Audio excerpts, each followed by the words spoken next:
Hello everyone, आप सभी का हमारे चैनल पर स्वागत है। आज की इस वीडियो लेक्चर में हम क्लास 11th सामान्य हिंदी वार्षिक परीक्षा 2025 के क्वेश्चन पेपर को देखेंगे कि किस टाइप से जो क्वेश्चन है इसमें पूछे गए हैं और साथ ही सभी प्रश्न के उत्तर के साथ आज इस पेपर को यहाँ पे हम सॉल्व करने वाले हैं। सबसे पहले यहाँ पे खंड कम आएंगे तो बहुविकल्पी प्रश्न यहाँ पे पूछा गया है। क्वेश्चन नंबर पहला यहाँ पर दे दिया है, भक्ति काल को स्वर्ण काल किसने कहा। ऑप्शन नंबर जो फर्स्ट वाला यहाँ पर दे रखा है जॉर्ज ग्रियर्सन, ये वाला इसका आंसर हो जाएगा। इसके बाद क्वेश्चन नंबर सेकंड यहाँ पर दे दिया है, हिंदी साहित्य का इतिहास किसने लिखा है। ऑप्शन नंबर जो घ वाला यहाँ पर दे रखा है रामचंद्र शुक्ल ने, ये वाला इसका आंसर हो जाएगा।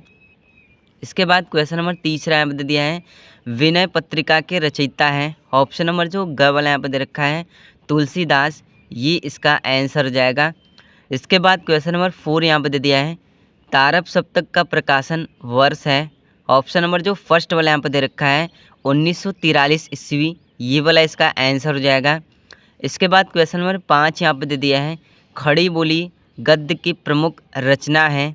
ऑप्शन नंबर सेकंड वाला प्रेम सागर, ये इसका आंसर हो जाएगा। इसके बाद क्वेश्चन नंबर 6 यहाँ पर दे दिया है, आवार मसीहा किस गद्य विधा की रचना है। ऑप्शन नंबर जो फर्स्ट यहाँ पर दे रखा है ये एक जीवनी है, ये इसका आंसर हो जाएगा। इसके बाद क्वेश्चन नंबर 7 यहाँ पर दे दिया है, बिहारी किसके दरबारी कवि थे। ऑप्शन नंबर जो ग वाला यहाँ पर दे रखा है महाराज जय सिंह के, ये वाला इसका आंसर हो जाएगा। इसके बाद क्वेश्चन नंबर 8 यहाँ पर दे दिया है, निकसत म्यान ते मयूरखय प्रभय भानु कैसी पक्ति का संबंध है। ऑप्शन नंबर जो फर्स्ट वाला यहाँ पर दे रखा है छात्रसाल से, ये इसका आंसर हो जाएगा। इसके बाद क्वेश्चन नंबर 9 यहाँ पर दे दिया है, पुनर्जागरण काल किसको कहा गया है। ऑप्शन नंबर जो घ वाला यहाँ पर दे रखा है भारतेंदु युग को, ये वाला इसका आंसर हो जाएगा। इसके बाद क्वेश्चन नंबर 10 यहाँ पर दे दिया है, अष्टछाप की स्थापना किसने की थी। ऑप्शन नंबर जो फर्स्ट वाला यहाँ पर दे रखा है विट्ठल नाथ ने, ये इसका आंसर हो जाएगा।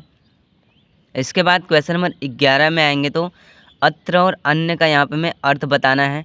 तो यहाँ पर हम देखेंगे तो ऑप्शन नंबर जो ग वाला यहाँ पे दे रखा है अनाज और दूसरा, ये वाला इसका आंसर हो जाएगा। इसके बाद क्वेश्चन नंबर 12 यहाँ पे दे दिया है, अर्क का पर्यायवाची है। ऑप्शन नंबर जो फर्स्ट वाला यहाँ पे दे रखा है मदार सूर्य, ये इसका आंसर हो जाएगा। इसके बाद क्वेश्चन नंबर 13 यहाँ पे दे दिया है, जंगल में लगने वाली आग कहलाती है। ऑप्शन नंबर जो ख वाला यहाँ पर दे रखा है दावाग्री, ये इसका आंसर हो जाएगा। इसके बाद क्वेश्चन नंबर 14 यहाँ पर दे दिया है, अंधे की लकड़ी मुहावरा का अर्थ है। ऑप्शन नंबर जो फर्स्ट वाला यहाँ पर दे रखा है एकमात्र सहारा होना, ये वाला इसका आंसर हो जाएगा। इसके बाद क्वेश्चन नंबर 15 यहाँ पर दे दिया है, आत्मना शब्द रूप आत्मन के किस वचन का यहाँ पे हमें बताना है। तो ये तृतीया एक वचन का है। फर्स्ट वाला जो ऑप्शंस है ये इसका आंसर हो जाएगा। इसके बाद क्वेश्चन नंबर 16 में आएंगे तो पावकः में संधि है। पावकः में यहाँ पे हम देखेंगे तो अयादि संधि है। ऑप्शन नंबर जो ग वाला है ये इसका आंसर हो जाएगा। इसके बाद क्वेश्चन नंबर 17 यहाँ पर दे दिया है, आचार्यों ने संचारी भावों की संख्या निश्चित की है। ऑप्शन नंबर जो घ वाला यहाँ पर दे रखा है 33, ये इसका आंसर हो जाएगा। इसके बाद क्वेश्चन नंबर 18 यहाँ पे दे दिया है, कौन हो बसंत के दूत बिरस पतझड़ में अति सुकुमार पक्ति में रस है। तो इस पक्ति में यहाँ पर हम देखेंगे तो श्रृंगार रस होगा। ऑप्शन नंबर जो फर्स्ट वाला है ये इसका आंसर हो जाएगा। इसके बाद क्वेश्चन नंबर 19 यहाँ पर दे दिया है, अभितः परितः समया निकषाः प्रतियोगिपी सूत्र है। ये जो सूत्र है द्वितीया में आता है। फर्स्ट वाला जो ऑप्शन है ये इसका आंसर हो जाएगा। इसके बाद क्वेश्चन नंबर 20 यहाँ पर दे दिया है, जीने की इच्छा रखने वाला एक शब्द है। इसके लिए जो एक शब्द होता है जिजीविषा, जो ऑप्शन नंबर जो ग वाला यहाँ पर दे रखा है ये इसका आंसर हो जाएगा। इसके बाद यहाँ पे खंड ख में आएंगे तो गद्यांश पर आधारित 10 नंबर का एक पैसेज यहाँ पे दे रखा है और इसी में से यहाँ पे हमें आंसर राइट करना है। सबसे पहले हमें गद्यांश को अच्छी तरह से यहाँ पे पढ़ लेना है और समझ लेना है कि किस पार्ट से संबंधित है। क्वेश्चन इसमें किस तरह से पूछा गया है। पहला क्वेश्चन यहाँ पे दे दिया है, उपयुक्त गद्यांश के पाठ और लेखक का नाम यहाँ पे हमें लिखना है। तो इसका आंसर क्या हो जाएगा, पाठ का जो नाम हो जाएगा शिक्षा का उद्देश्य हो जाएगा और लेखक का नाम डॉक्टर संपूर्णानंद हो जाएगा। इसके बाद क्वेश्चन नंबर ख यहाँ पे दे दिया है, रेखांकित अंश की यहाँ पे हमें व्याख्या करना है। तो जहाँ तक ये अंडरलाइन किया गया है स्वीकार करना होगा, यहाँ तक इसका हमें व्याख्या करना है। इसका व्याख्या आपको किस तरह से करना है, लेखक का विचार है कि मानव जीवन का सबसे बड़ा उद्देश्य पुरुषार्थ की प्राप्ति है। पुरुषार्थ 4 माने गए हैं, धर्म, अर्थ और मोक्ष। इनमें सबसे बड़ा पुरुषार्थ मोक्ष है, अतः मानव जीवन का सबसे बड़ा उद्देश्य मोक्ष की प्राप्ति करना है। इस तरह से यहाँ तक इसका हम व्याख्या कर देंगे। इसके बाद क्वेश्चन नंबर ग यहाँ पे दे दिया है, पुरुषार्थ किस प्रकार का विषय है। तो इसका आंसर क्या हो जाएगा, पुरुषार्थ एक दार्शनिक विषय है। क्वेश्चन नंबर घ दे दिया है, दार्शनिक और सामाजिक में कौन सा प्रत्यय है। तो दोनों में जो प्रत्यय होगा वो ईक होगा, ठीक है, दोनों में ईक ही प्रत्यय होगा। इसके बाद क्वेश्चन नंबर अंग यहाँ पे दे दिया है, पुरुषार्थ और दर्शन का संबंध किससे है। इसका आंसर क्या हो जाएगा, पुरुषार्थ और दर्शन का संबंध जीवन की घनिष्ठता से है। इस तरह से हमें इसका आंसर देना है, अथवा करके इस गद्यांश को यहाँ पर हम कर सकते हैं। इसके बाद क्वेश्चन नंबर सेकंड में आएंगे तो पद्यांश पर आधारित 10 नंबर का यहाँ पर एक पैसेज दे रखा है और इसी में से यहाँ पे हमें आंसर राइट करना है। सबसे पहले हमें पद्यांश को अच्छी तरह से यहाँ पे हमें पढ़ लेना है। पहला क्वेश्चन यहाँ पे दे रखा है, उपयुक्त पद्यांश के कवि तथा पाठ का नाम यहाँ पे हमें लिखना है।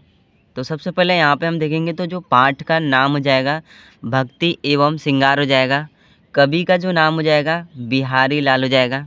क्वेश्चन नंबर ख यहाँ पे दे दिया है, त्रिभंगी लाल किसे कहा गया है। तो पद्यांश के अनुसार यहाँ पे हम देखेंगे तो भगवान श्री कृष्ण को त्रिभंगी लाल कहा गया है। इसके बाद क्वेश्चन नंबर ग यहाँ पे दे दिया है, रेखांकित अंशों को यहाँ पर हमें व्याख्या करना है।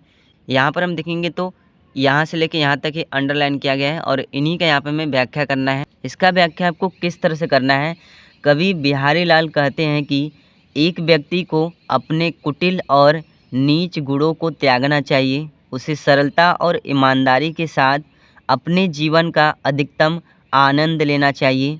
आपको निष्क्रियता और कुटिलता को छोड़कर आत्मसमर्पण और साधुता की ओर बढ़ना चाहिए। इस तरह से हमें इसका व्याख्या करना था। इसके बाद क्वेश्चन नंबर घ यहाँ दे दिया है, करो कुबत जगु कुटिलता में कौन सा अलंकार है। तो इसमें जो अलंकार होगा वो अनुप्रयास अलंकार होगा। इसके बाद क्वेश्चन नंबर अंग यहाँ पर दिया है, कवि कुटिल क्यों बने रहना चाहते हैं। इसका आंसर क्या हो जाएगा, ताकि वे श्री कृष्ण के विवाह में मंगल के सुंदर गीत गा सके। इस तरह से हमें इसका आंसर देना था, अथवा करके इस पद्यांश को यहाँ पर हम सॉल्व कर सकते हैं। इसके बाद क्वेश्चन नंबर 3 में आएंगे तो निम्न में से किसी एक लेखक का जीवन परिचय तथा उनकी रचनाओं का यहाँ पर हमें उल्लेख करना है। जैसे आप दे दिया है, डॉक्टर संपूर्णानंद, सरदार पूर्ण सिंह, राम वृक्ष बेनीपुरी। जीवन परिचय आपको किस तरह से लिखना है, मैंने जीवन परिचय पर एक अलग से वीडियो बना रखी है, चैनल पर आपको मिल जाएगा। क्वेश्चन नंबर 4 में आएंगे तो निम्न में से किसी एक कवि का जीवन परिचय देते हुए उनकी 3 रचनाएं यहाँ पे हमें लिखनी है। जैसे महाकवि भूषण, कविवर बिहारी, तुलसीदास। इसके बाद क्वेश्चन नंबर 5 में आएंगे तो समय कहानी का सारांश अपने शब्दों में यहाँ पे हमें लिखना है। 5 नंबर के जो क्वेश्चन है यहाँ पे पूछे गए हैं। क्वेश्चन नंबर 6 में आएंगे तो निम्नलिखित संस्कृत पद्यांशों का संदर्भ सहित यहाँ पे हमें अनुवाद करना है। 6 नंबर का जो क्वेश्चन है यहाँ पे पूछा गया है, अथवा करके इस क्वेश्चन को यहाँ पे हम कर सकते हैं। इसके बाद क्वेश्चन नंबर 7 में आएंगे तो निम्न श्लोकों में से किसी एक का संदर्भ सहित यहाँ पे हमें अनुवाद करना है। 6 नंबर का जो क्वेश्चन है यहाँ पे पूछा गया है, यहाँ पर मैं इस श्लोक को सॉल्व कराऊंगा। सबसे पहले हमें इसका संदर्भ किस तरह से लिखना है। प्रस्तुत श्लोक हमारी पाठ्य पुस्तक संस्कृत खंड में संकलित गीतामृतम पाठ से उद्धृत है। इस तरह से हमें इसका संदर्भ लिखना है। इसके बाद इसका अनुवाद हमें किस तरह से करना है। प्रस्तुत श्लोक का अर्थ है, आत्मा को न तो किसी शस्त्र से काटा जा सकता है, आत्मा को न तो अग्नि से जलाया जा सकता है, आत्मा को न तो जल से गीला किया जा सकता है और न ही आत्मा को वायु से सुखाया जा सकता है। इस तरह से इन चारों लाइन का यहाँ पे हमें अनुवाद करना है, अथवा करके इस क्वेश्चन को हम कर सकते हैं। इसके बाद निम्न रसों का यहाँ पे हमें स्थायी भाव लिखना है। जैसे पहला यहाँ पे दे रखा है वीर, वीर रस का जो स्थायी भाव होता है वो उत्साह होता है। दूसरा दे दिया है श्रृंगार रस, श्रृंगार रस का जो स्थायी भाव होता है वो रति होता है। और इसके बाद दे दिया है करुण रस, करुण रस का जो स्थायी भाव होता है वो शोक होता है। इसके बाद दे दिया है शांत रस, शांत रस का जो स्थायी भाव होता है वो निर्वेद होता है। इसके बाद क्वेश्चन नंबर ख में आएंगे तो रूपक या उपमा अलंकार की परिभाषा उदाहरण सहित यहाँ पे हमें देना है। उपमा अलंकार की परिभाषा व उदाहरण आपको किस तरह से लिखना है। जहाँ पर किसी व्यक्ति या वस्तु की किसी अन्य व्यक्ति या वस्तु से समान गुणधर्म, स्वरूप आदि के आधार पर तुलना की जाती है, वहाँ पर उपमा अलंकार होता है। उदाहरण इसका हम किस तरह से लिखेंगे, राधा का चरण गुलाब के समान कोमल है। इस तरह से हमें इसका उदाहरण देना है। इसके बाद क्वेश्चन नंबर ग में आएंगे तो चौपाई अथवा सोरठा छंद का लक्षण सहित यहाँ पे हमें उदाहरण देना है। तो चौपाई छंद का लक्षण सहित उदाहरण आपको किस तरह से देना है। चौपाई यह सममात्रिक छंद है, इसमें 4 चरण होते हैं, प्रत्येक चरण में 16-16 मात्रिकाएँ होती हैं और अंत में 2 वर्ण गुरु लघु नहीं होना चाहिए। इस तरह से हमें इसका आंसर देना है। क्वेश्चन नंबर 9 में आएंगे तो छात्रावास की जीवन शैली पर अपने मित्र को यहाँ पे हमें पत्र लिखना है। 5 नंबर के जो क्वेश्चन हैं पूछे गए हैं। इसके बाद क्वेश्चन नंबर 10 में आएंगे तो आन का मान नाटक की कथा वस्तु संक्षेप में यहाँ पे हमें लिखना है। 5 नंबर के जो क्वेश्चन हैं पूछे गए हैं। क्वेश्चन नंबर 11 में आएंगे तो निम्न में से किसी एक विषय पर यहाँ पे हमें निबंध लिखना है। 7 नंबर के जो लॉन्ग क्वेश्चन यहाँ पे पूछे गए हैं, जैसे साहित्य समाज का दर्पण, बेरोजगारी की समस्या तथा समाधान। तो इस तरह से क्लास 11th हिंदी वार्षिक परीक्षा 2025 के क्वेश्चन पेपर में जो क्वेश्चन से पूछे गए हैं। वीडियो पसंद आए तो वीडियो को लाइक कर दीजिएगा, साथ ही हमारे चैनल पर नए चैनल को सब्सक्राइब कर दीजिएगा।